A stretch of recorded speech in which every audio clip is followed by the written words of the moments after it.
डर गए और एकदम से पीछे हो गए कि उसमें तो पहले से भी ज्यादा चीजें आ गई हैं।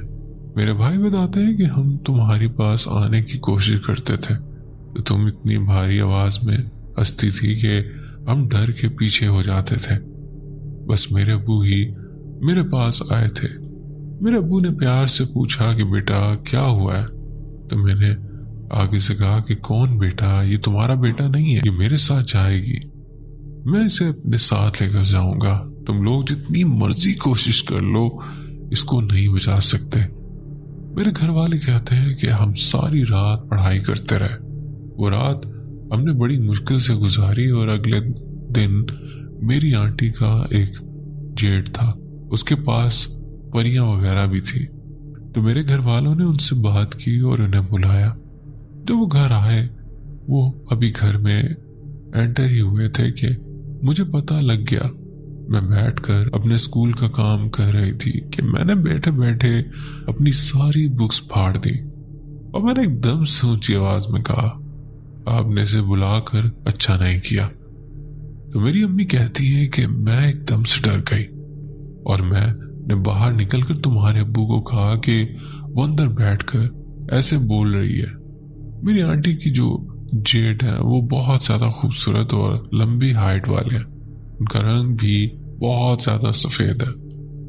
तो वो अंदर आए हैं और उन्होंने मुझे कहा कि एकदम चुप।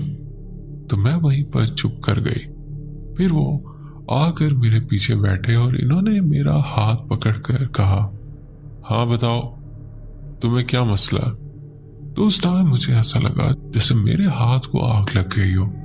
मैंने कहा कि मेरा हाथ छोड़ो, मगर वो कुछ पढ़ रहे थे और मेरा हाथ जलता रहा और मैं चीख मार रही थी कि मेरा हाथ जल रहा है। फिर उन्होंने कहा कि हाँ बताओ कहाँ से आए हो, बताओ मुझे, वरना मैं तुम्हें अभी जला दूंगा। और फिर मेरे अंदर से एक मर्दाना आवाज आई कि मैं हिंदुस्तान का रहने वाला हूँ। ये कब्रिस्तान में से गुजर रही थी, मेरा वहां से गुजर हुआ तो ये मुझे अच्छी लगी, तो मैं इस पर आशिक हो गया हूँ, मैं इसको अपने साथ लेकर जाऊंगा। फिर इन्होंने पढ़ाई वगैरह की और कहा कि मैं 2 दिन बाद आऊंगा। मेरे घर वालों से कहा कि जितना इसका वजन है इससे हिसाब से छोटा गोश्त और एक कफन मंगवा कर आप लोग मुझे फोन कर देना, मैं फौरन आ जाऊंगा। फिर मेरे अब्बू ने छोटा गोश्त मंगवाया, कफन भी लेकर आए और जो बाकी चीजें इन्होंने कही थी वो भी लेकर आए। फिर मेरे अब्बू ने इन्हें फोन किया, वो दोबारा घर आए। मेरे घर वालों ने मुझे बेड के साथ बांध दिया क्योंकि मैं काबू में नहीं आ रही थी। मुझे पता लग गया था कि इसने आज फिर आना है। घर वाले कहते हैं कि वो बेड इस तरह से हिल रहा था जैसे सिलसिला आया हो। मेरे हाथ और पांव बेड के साथ बांधे हुए थे, मगर मैं फिर भी हवा में उठ रही थी जैसे कोई चीज मुझे ऊपर उठा रही हो। फिर वो आए हैं, इन्होंने पढ़ाई वगैरह की है। मैं बेहोशी की हालत में थी, मगर मेरे अंदर से वो आवाजें आ रही थी। वो काफी देर पढ़ाई करते रहे और फिर जो चीज मेरे अंदर थी इन्होंने इससे कहा कि अब तुम कलमा पढ़ो, लेकिन वो कलमा नहीं पढ़ रहा था। तो इन्होंने मजीद पढ़ाई की और जो चीज मेरे अंदर थी इन्होंने उससे कहा कि अब तुम कलमा पढ़ो, लेकिन वो कलमा नहीं पढ़ रहा था। तो इन्होंने मजीद पढ़ाई की और इसे कहा कि अब पढ़ो, तो इसने कलमा पढ़ा। फिर उन्होंने इससे पूछा कि अब तुम इसको छोड़कर जाओ वरना मैं तुम्हें जला दूंगा, और निशानी बताओ कि जब तुम इसको छोड़कर जाओगे तो जिस कमरे में इन्होंने मुझे बिठाया हुआ था वो मेरे भाभी का कमरा था। वहां पर एक ड्रेसिंग टेबल थी। उसने कहा कि जब मैं जाऊंगा तो इसका सारा शीशा टूट जाएगा और आपकी छत पर पैसे फेंक कर जाऊंगा। जब वो चीज मेरे अंदर से गई तो सारा शीशा भी टूट गया। तो उस अंकल ने मेरे घर वालों को छत पर भेजा और कहा कि जाकर देख कर आओ कहीं पैसे पड़े हैं। तो जब मेरे घर वालों ने देखा तो छत पर 100 का नोट पड़ा था, ऊपर से उठाकर लाए। इन्होंने इस पर पढ़ाई की और कहा कि जाकर देख कर आओ कहीं पैसे पड़े हैं। तो जब मेरे घर वालों ने देखा तो छत पर 100 का नोट पड़ा था, वो ऊपर से उठा कर लाए। इन्होंने इसमें पढ़ाई की और मेरी अम्मी को दिया और कहा कि आपने सारी जिंदगी इसको खर्च नहीं करना। फिर उसके बाद मैं बेहतर हुई। तो ये थी मेरी कहानी। अगर आपको अच्छी लगे तो शेयर कीजिएगा। अल्लाह हाफिज। बहुत शुक्रिया आपने अपनी स्टोरी हमसे शेयर की। बढ़ते हैं एक और स्टोरी की तरफ। मेरा नाम आयशा सदीका सल्फिया, मैं इंडिया से हूँ। अल्हम्दुलिल्लाह मैं एक आलिमा हूँ। मैंने आपकी स्टोरी बहुत दिलचस्पी से सुनती हूँ। मुझे जन्नत के बारे में मालूमात हासिल करने की बहुत लगन है। हमारे घर में हम 4 लोग रहते हैं, अम्मी अब्बा, मैं और मेरा छोटा भाई। मेरा वाकया कुछ इस तरह है कि मैं जब छोटी थी तब इस पर कुछ ध्यान नहीं दिया। जैसे मैं बालिग हुई तब से आज तक ये मुसलसल जारी है।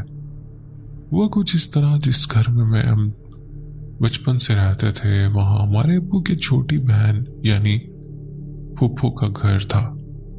पहले तो हमारी फुप्पो बहुत नॉर्मल थी, लेकिन अचानक क्या हुआ पता नहीं, वो अजीब हरकतें करने लगी। एक बार नहाने के लिए गई तो 4-5 घंटों तक बाहर नहीं आती थी। ये अभी तक जारी है। बहरहाल अदनान भाई, हम उनके घर के किराए पर रहते थे। जब मैं बालिग हुई थोड़ी दिन बाद मुझे अचानक घर में जब मैं अकेली होती थी तो सांप के डसने की आवाज सुनाई देती थी। हमारे अब्बू आउट ऑफ कंट्री रहते थे। जब वो छुट्टी पर आए तो हम घर वाले छोड़कर दूसरे शहर में चले गए। जब तक अब्बा थे हमारे साथ तो कुछ नहीं हुआ। जैसे अब्बा की छुट्टी खत्म हुई तो वो वापस दूसरे मुल्क चले गए। पूरा मामला यहाँ से शुरू हुआ। दान में यकीन मानिए, मैं रुकिया पढ़कर पानी दम कर रखती थी, वो गायब हो जाता था। जब भी हम वॉशरूम में जाते थे तो हमें लगातार वहां खून दिखाई देता था। एक मर्तबा जुम्मा का दिन था, मैं लाल रंग की साड़ी पहनकर बालों में कंघी करने लगी। वो जोर का वक्त था।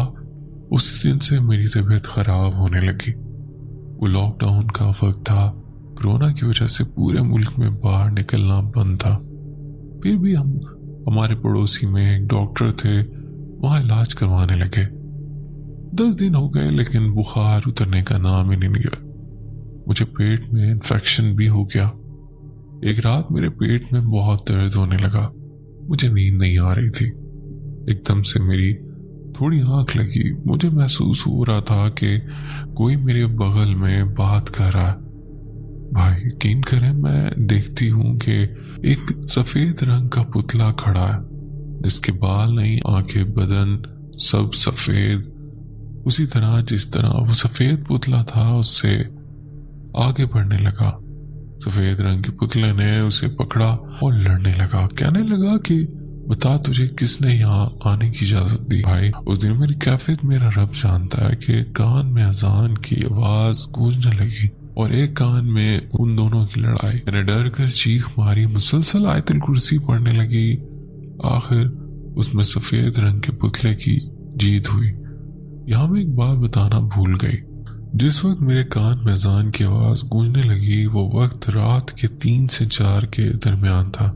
उसके बाद हम वो घर अगले दिन छोड़कर उसी घर में वापस आए जो कि हमारी फूफो का था। शुरू में सब नॉर्मल था। अल्हम्दुलिल्लाह मेरी तबीयत भी ठीक हो गई। लॉकडाउन के बाद दोबारा मदरसा खुल गया। मैं यहाँ बताती चलूँ कि मैं लॉकडाउन के पहले से ही मदरसे में पढ़ती रही। बहरहाल मदरसे में भी जन्नत का बहुत चर्चा था, लेकिन अल्हम्दुलिल्लाह मेरा कभी उनसे सामना नहीं हुआ। उस मामले के बाद मदरसे में भी मेरे साथ कुछ अजीब होने लगा। मेरी एक जान निसार दोस्त, वो भी उसी मदरसे में पढ़ती थी। उनके अलावा मेरी कोई और दोस्त नहीं है। मैं बहुत नम दिल की लड़की हूँ, लेकिन मेरे खिलाफ कोई गलत बोले तो मुझे गुस्सा बहुत जल्दी आ जाता। मेरे और मेरी दोस्त के दरमियान कुछ लड़ाई झगड़े होते तो मैं खाना नहीं खाती। जोहर के बाद हमारे खाने का वक्त होता था कैंटीन मदरसे के निचले हिस्से में। बहरहाल सब क्लासमेट खाने के लिए चले जाते थे और मैं अकेली रूम में रहती थी। अचानक कोई मेरा नाम लेकर मुझे पुकारता था, धीमी आवाज में, आयशा आयशा। ऐसे अचानक किताबों के बैग की जो जिप होती है वो एक एकदम से खुलने लग जाती है। अल्हम्दुलिल्लाह मैं बहुत बहादुर हूँ। हर दिन सुबह शाम की दुआओं के आदत है, ये मुसलसल जारी था। मैं उसको थोड़े दिन बाद इग्नोर करने लगी। एक दिन ज़ोहर के वक्त मैं वजू करके तीसरी सफ में शामिल हुई। अकामत होने लगी। मैं देखती हूँ कि पहली सफ में कोई लड़की नमाज पढ़ रही थी। वो जब रुकू से उठकर सजदे में गई तो एक सफेद रोशनी इसके पीछे रुकू में थी। थोड़ी देर के लिए मेरा दिमाग हिल गया। वो रोशनी पूरी नमाज पढ़कर गायब हो गई। उसके बाद मैं मदरसे से छुट्टी के दिन अपने बिस्तर पर सो रही थी। सुबह के 9 बज रहे थे। मैं एकदम से नींद से बेदार हुई। मेरा मुंह भी नहीं खुल पा रहा था। मुझे ऐसा महसूस हो रहा है जैसे बड़ा सा 7 या 8 फुट का सांप मेरे बाजू में लिपट कर उसने अपना सर मेरी गर्दन पर रखा और मुंह से मेरी गर्दन पर बोसा देने लगा। मेरी रूह कांप उठी। मैं सूरतें और आयतुल कुर्सी पढ़ने लगी और मेरे मुंह से एक जोरदार चीख निकली। फिर वो सांप चला गया। सब बात मैंने अपने घर में बता दी तो वो हमारे ही मदरसे के एक शख्स को बुला लाए। वो घर में सब देखकर कुछ नहीं बोले, दम करके मुझे हिम्मत दी। उसके बाद मेरे घर वाले एक आमिल के पास गए तो कहते हैं कि एक जिन मुझे पसंद करता है, लेकिन वो मुझे तकलीफ नहीं देगा। अच्छा जिन है, लेकिन जो भी मुझे तकलीफ पहुंचाएंगे वो इन्हें नहीं छोड़ेगा। है मैंने इनकी बातों पर भरोसा नहीं किया। लेकिन इसके बाद मेरे रिश्तेदारों में ही मेरा रिश्ता हुआ। अल्हम्दुलिल्लाह मेरी शादी के 2 साल मुकम्मल हो गए। इन 2 सालों में मेरी और मेरी शौहर की बहुत सी लड़ाइयाँ हुई।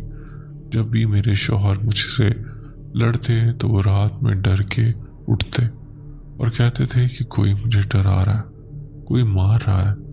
जब भी लड़ाई होती है ऐसे ही होता। एक मरतबा मेरे ससुर ने मुझे बहुत डांटा, बहुत कुछ सुनाया। मैं बहुत रोई। अगले दिन ही हमारे ससुर को हार्ट स्ट्रोक आया, सर्जरी हुई, अब वो ठीक है। उसी तरह एक मरतबा मेरी जिठानी से मेरी लड़ाई हो गई। घर में हम दोनों ही बहू हैं।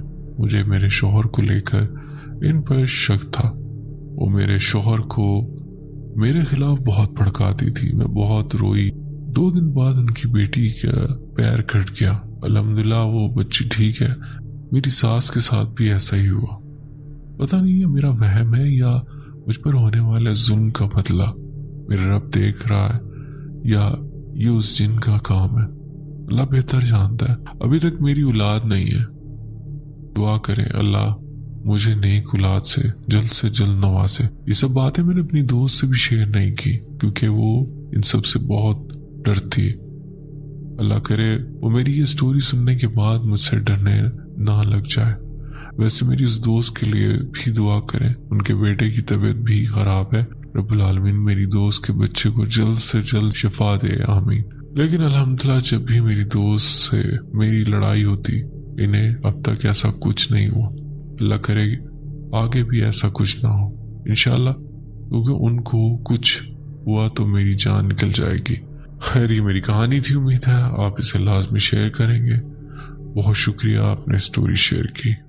तो दोस्तों उम्मीद करता हूँ आज की स्टोरीज आपको पसंद आई होंगी। स्टोरीज पसंद आई हो तो वीडियो को लाइक करना ना भूलेगा। और अगर आपने ये स्टोरीज मेरी अब तक नहीं सुनी तो जाकर लाजमी सुनिएगा। मेरी तरफ से पर्सनली रिकमेंड है, बहुत अच्छी स्टोरीज है। बहुत ख्याल रखिएगा, दुआओं में याद रखिएगा। मुझे दे इजाजत, मिलते हैं किसी और इंटरेस्टिंग स्टोरी में। अल्लाह।